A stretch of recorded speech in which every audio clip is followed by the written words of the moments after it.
Ce balado, c'est votre rendez-vous mensuel à ne pas manquer pour vous tenir informé des dernières nouvelles de l'industrie, en compagnie de vos animateurs Charlotte Cousineau et Guillaume Houle. Bienvenue à Actualité Construction. Bonjour Guillaume.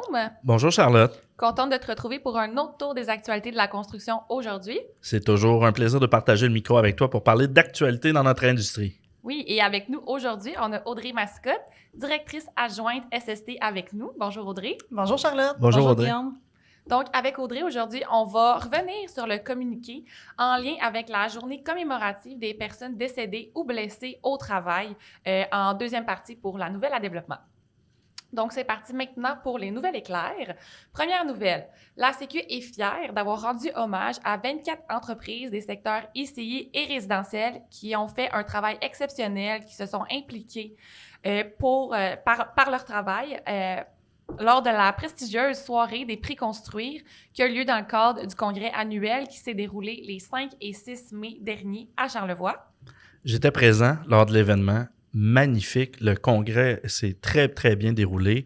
On a eu des conférences plus pertinentes les unes que les autres.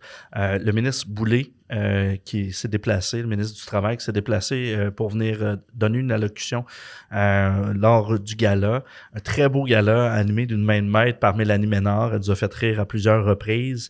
C'est un charme de pouvoir assister à ce gala-là animé par Mélanie et qui récompense, comme tu dis, les entrepreneurs, les meilleurs de notre industrie, tout simplement.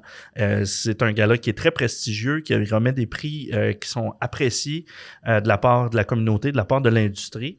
Et j'invite les entreprises là, qui souhaitent poser leur candidature pour les prochains prix Construire de 2024 à surveiller là, prochainement. On va vous envoyer l'information concernant les mises en candidature pour les prix 2024. Exactement. Et je crois que les entrepreneurs qui étaient présents seraient d'accord avec toi comme quoi que c'était vraiment une soirée qui était excellente, très agréable aussi. On a même battu un record de participants avec plus de 500 entrepreneurs sur place cette année, ce qui démontre l'engouement et l'intérêt envers le congrès et la soirée des prix Construire. Exactement.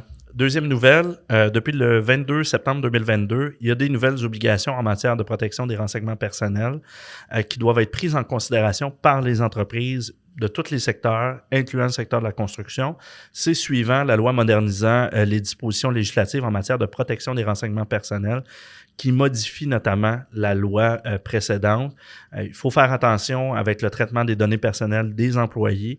Donc, je vous invite à aller consulter les nouvelles dispositions de la loi modernisant la protection des renseignements personnels sur notre site Internet. Toutes les entreprises doivent faire face à des nouvelles obligations. Merci. Exactement. Les nouvelles obligations vont entrer en vigueur à partir de septembre 2023, progressivement jusqu'à septembre 2024.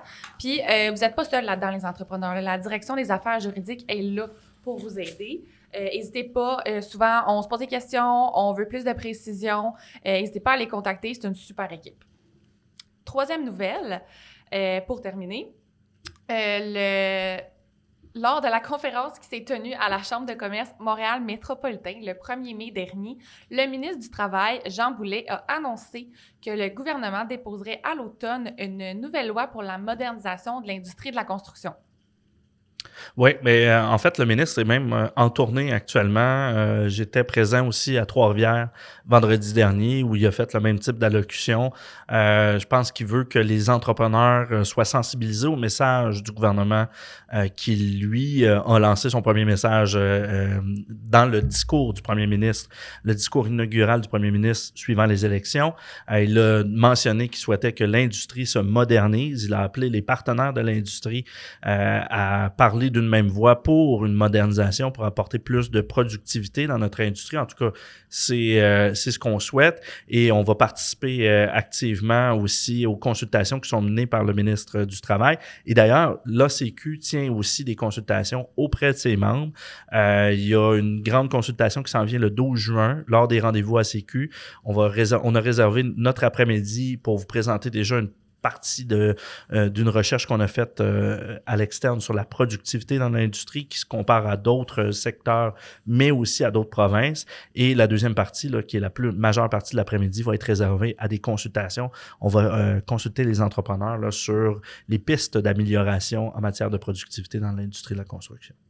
J'ai comme l'impression que c'est pas la dernière fois qu'on se parle de ça, puis qu'on va possiblement, éventuellement, s'en parler plus longuement. Assurément, parce que c'est un sujet dans lequel il faut rentrer en profondeur pour aller chercher le détail de comment on peut améliorer la productivité concrètement sur les chantiers. Et suivant les consultations, on aura peut-être l'occasion de s'en reparler soit dans un balado actualité ou même peut-être, qui sait, dans un balado entre deux chantiers. Peut-être, à voir. On va passer maintenant à la nouvelle qui m'a intéressé plus particulièrement lors du dernier mois ou lors des dernières semaines, qui est un jour qui revient, qui est un événement qui revient annuellement où l'ACQ souligne le jour commémoratif des personnes décédées ou blessées en milieu de travail, notamment sur les chantiers de construction. On le sait, les entrepreneurs là, font de la santé-sécurité leur priorité. Sur les chantiers, c'est un dossier très important pour l'ACQ et ses membres. Je souhaite d'ailleurs offrir mes sincères condoléances à toutes les familles des personnes qui sont décédées sur les chantiers de construction ou qui sont décédées de maladies professionnelles en lien avec leur travail. C'est pas une situation qui est évidente.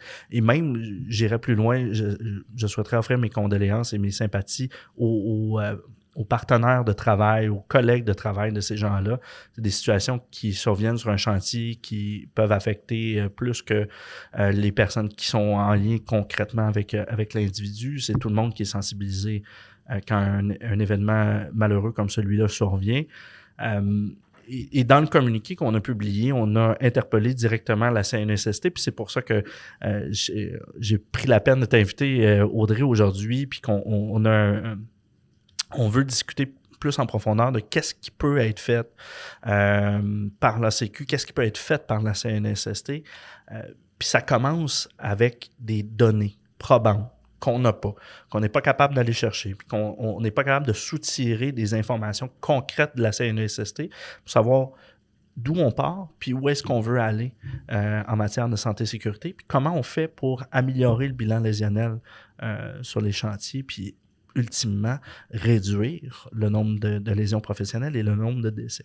Exactement, tu as raison. Ça commence aussi, il faut le dire, par la prévention, parce que ce qu'on veut, c'est prévenir tout ça. Tu sais, si on regarde un petit peu là, tout ce qui est bilan lésionnel de la CNESST, on a de la difficulté à avoir des chiffres, puis c'est ça qui facilite pas notre travail. Nous, en fait, là, si on regarde un petit peu, le dernier bilan lésionnel qu'il y a, c'est celui de 2021, parce que celui de 2022 n'est pas encore disponible. Puis si on regarde les chiffres un petit peu, on parle de 8300 accidents sur les chantiers de construction, sur un total de 93 000 accidents overall, là, tout le monde inclus. C'est presque 10 %. On parle de près de 10 %, c'est quand même beaucoup. À cela, on dit il y a eu 70 décès. 70 décès, et oui, tous ces 70 décès-là, on aimerait ça qu'ils soient évités. Ce qu'il faut comprendre, c'est que de ces 70 décès-là, il y en a à peu près une cinquantaine, c'est des maladies professionnelles, donc des travailleurs qui ont été exposés à de l'amiante par le passé, une maladie qui est latente, qui va sortir 20-25 ans plus tard. Fait que malheureusement, c'est le résultat d'événements ou d'expositions qui ont été faites avant. Puis à cela, on va ajouter une quinzaine d'accidents. Sur nos chantiers, on parle d'environ 10 à 15 accidents mortels, ce qui est beaucoup trop, on va se le dire, encore aujourd'hui. Un accident mortel, c'est un accident de trop. Exactement. Puis c'est très difficile parce que les chantiers, c'est vivant. C'est un organisme qui va évoluer en fonction de l'avancement des travaux. On peut pas le comparer à une usine où les travailleurs vont toujours faire sensiblement les mêmes tâches, où ça va être facilement identifiable le lieu de travail. C'est ça qu'on veut, en fait, au niveau de la CNESST. C'est ça qu'on leur demande. On veut des données chiffrées pour nous aider à travailler en amont pour tenter le plus possible justement, d'éviter ce type d'accident-là. Parce qu'actuellement, là, les données qui sont offertes par la CNESST ne parlent pas le langage construction. Là. On ne parle pas de quel chantier. On parle, par exemple, du lieu d'origine du travailleur au lieu de parler du lieu de l'accident. On ne parle pas non plus du métier, de l'occupation du travailleur. On parle uniquement d'un travailleur de la construction. Puis encore là, des fois, comme tu disais, c'est un milieu qui est en constante évolution. C'est un organe qui change d'heure en heure. Il y a des livreurs qui viennent sur les chantiers, il y a des professionnels qui œuvrent sur les chantiers, il y a des travailleurs, bien entendu, il y a des entrepreneurs. Puis tout ça n'est pas départagé. Non, exactement. Comment c'est possible de savoir, de prévenir si on ne sait pas qui, quoi, quand, où? C'est exactement on peut ça. faire? Nous, on veut justement des chiffres, on veut pairer tout ça. Là, on a parlé des métiers, mais nous, on veut savoir qu'on a une problématique avec les électriciens à Sherbrooke, par exemple, pour pouvoir aller travailler justement en amont avec ce milieu-là. Est-ce que c'est les charpentiers menuisiers qui causent des problèmes? C'est où vraiment le La point situation chaud? C'est ça qu'on change veut selon évaluer. les métiers puis les régions. Les actions à prendre sont différentes. Exactement. Puis ce qu'il faut comprendre, c'est que dans le milieu de la construction, il y a aussi si par exemple la mobilité de la main-d'œuvre, si par exemple moi j'ai une entreprise ici à Montréal puis mon chantier est en Gaspésie, je vais devoir embaucher des travailleurs de la Gaspésie. Sauf que avec la CSST, leur système, la façon que c'est fait, eux, ils vont payer ça en fonction du lieu de résidence du travailleur. Fait que c'est ça qui complique un petit peu nos choses. Les systèmes ne sont pas adaptés à la réalité, à nos demandes, en fait, à ce qu'on a besoin, justement, pour pouvoir travailler en amont pour réduire le plus possible les accidents, voire les décès, malheureusement. Exact. Donc, la santé et sécurité au travail, c'est une priorité en ce sens-là. Il y a eu une loi aussi qui a été entérinée l'année dernière, la loi modernisant le régime de santé et sécurité au travail, qui a introduit également des nouveaux risques. On parle des risques psychosociaux qui sont méconnus de tous les milieux de travail parce que c'était des risques qui n'étaient pas pris en considération. Qu'est-ce que ça implique pour le secteur de la construction? Puis, c'est quoi ces risques-là, là, concrètement? C'est un gros morceau, je dirais, les risques psychosociaux, parce que ce qu'il faut comprendre, c'est que dorénavant, l'employeur va devoir inclure ces risques-là dans son programme de prévention. Puis, nous, en fait, l'Institut national de santé publique a identifié des facteurs de risque, puis nous, on parle de risques psychosociaux. Si je parle des facteurs de risque, là, juste pour les nommer, on parle de la charge de travail, de l'autonomie décisionnelle, du soutien des gestionnaires et des pairs, de la reconnaissance au travail, de l'information, de la communication. Pour nous, ça passe par la bonne gestion des ressources humaines. Fait que dans le fond, tous les employeurs devraient justement se fier à ça. Ça devrait être la base. Puis on le fait déjà, on va se le dire. Tu sais, on est soucieux du bien-être de nos employés de plus en plus. Donc, pour nous, c'est des pratiques de gestion des ressources humaines. Puis il y a les 3 risques psychosociaux. En fait, ça va être le harcèlement psychologique, la violence, puis les stress post-traumatiques. Les stress post-traumatiques aussi vont être en lien avec nos décès. Quand tu as parlé des travailleurs tantôt qui voyaient des collègues blessés mortellement ou gravement, ça crée des stress chez les travailleurs. Fait que nous, c'est vraiment sur ces 3 risques-là principaux qu'on veut travailler. Puis concrètement, comment on peut les aider, l'ACQ, les entreprises, à mettre en place ces plans d'action-là? Bien, en fait, on a des préventionnistes partout à travers la province qui sont là pour aider au niveau de l'information, de la formation, pour aller visiter les chantiers, pour aider les entrepreneurs à bien s'outiller pour faire face à ça. Parce qu'on le sait, nous, ce qu'on veut, c'est le bien-être, c'est la prévention. Fait qu'on a du travail à faire en amont et les préventionnistes au niveau de la Sécu vont être là pour pouvoir vous aider puis vous soutenir dans votre démarche. Pour nous aider, par contre, on a besoin aussi de l'appui de la CNESST, qu'elle change son approche, notamment en matière de chiffres, qu'elle prenne exemple sur d'autres juridictions au Canada, comme l'Ontario, où on a introduit la notion d'open data, là, si vous me permettez l'anglicisme, qui permet à n'importe qui d'aller sur le site de la CNESST ontarienne et de générer les statistiques en fonction de la région, en fonction de l'occupation du travailleur, et qui permet par la suite, des organisations parallèles comme la Sécu de développer des plans d'action ou des stratégies à déployer dans les différentes régions pour cibler les interventions. Bref, il y a encore beaucoup de travail à faire pour réduire le bilan lésionnel, réduire le nombre d'accidents et de décès sur les chantiers de construction. Et puis, on vous invite, là, on invite les entrepreneurs, les membres de l'ACQ à communiquer directement avec l'équipe d'Audrey, l'équipe de Sylvain pour se donner des outils de plus pour améliorer leur bilan et leur prévention aussi sur les chantiers de construction. Exactement, car l'objectif ultime, même si juste vivre et risquer, c'est d'aller vers un objectif 0, aucun accident, aucun décès.